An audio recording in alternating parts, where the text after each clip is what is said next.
buhay ninyong lahat ay panghahabain ng Diyos. Kung patuloy kayong makikipagtipan sa Kanyang gawain.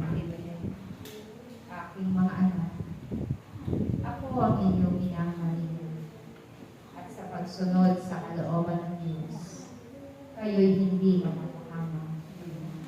Katulad ng aking pagsunod sa Kanyang ipinahayag sa akin. Mahirap na nito sa aking pakiramdam at sa aking paningin. Ngunit batid ko na ang kapahayagan nito ay napakahalaga para sa kaligtasan ng sangkatauhan. Kayo'y naririto. Pinili kayo ng Diyos sa karamihan. Katulad ng pagpili niya sa akin. Ako'y iningatan ng Diyos, dugo na paman, at batid kong kayo'y ay iningatan ng Diyos, sapagkat marami na kayong pinagdaanan sa buhay, kahirapan, karamdaman, at kawalan ng salapi sa inyong mga kamay. Ngunit pinanatili kayo ng Diyos na matatag at matibay, sapagkat kayo ay mayroong gampanin sa kawanay ko. Kaya't aking mga anak, ako man ay nagdaan din sa kapighatian ng aking kalooban. Ngunit batid ko na ang Diyos ay kasama ko at hindi ako pinabayaan ni muntiman. Gayon din kayo, aking mga anak. Anuman ang inyong pagdaanan sa araw-araw, kasama ninyo ang Diyos at hindi niya kayo iiwan.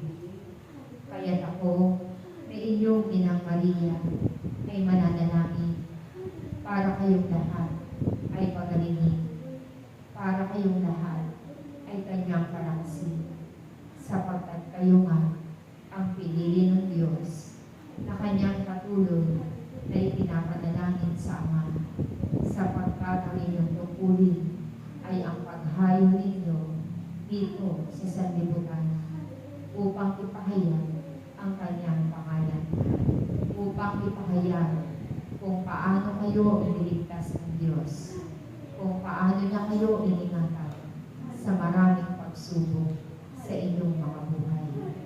Kaya't aking mga anak, kung noong pagsubok na dumaan sa inyong buhay ay hindi kayo natinag, ngayon pa ba kayo susuko? Ngayong taglay na ninyo ang kapangyarihan ng Diyos na inilagay niya sa inyong mga nila.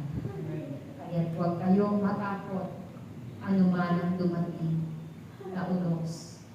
Kayo'y magpatuloy na maglingkod.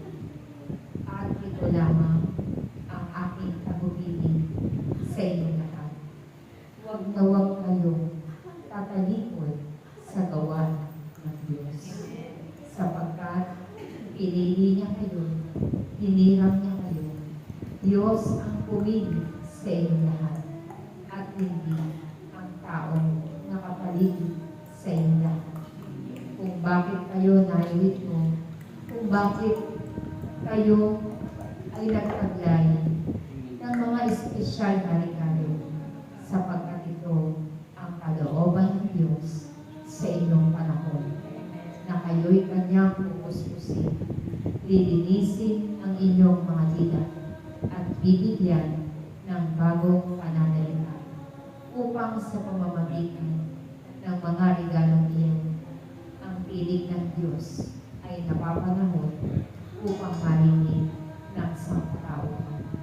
Kaya't aking mga anak, mapalad kayo sa tuwing kayo ay kakasihan ng Diyos upang maghayag ng Kanyang kalooban, sapagkat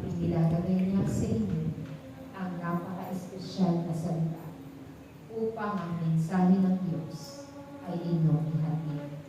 Manatili nawa sa inyo ang inyong tibay ng inyong pananampalataya at ang inyong katatagan sa inyong pagsunod sa kalooban ng Diyos.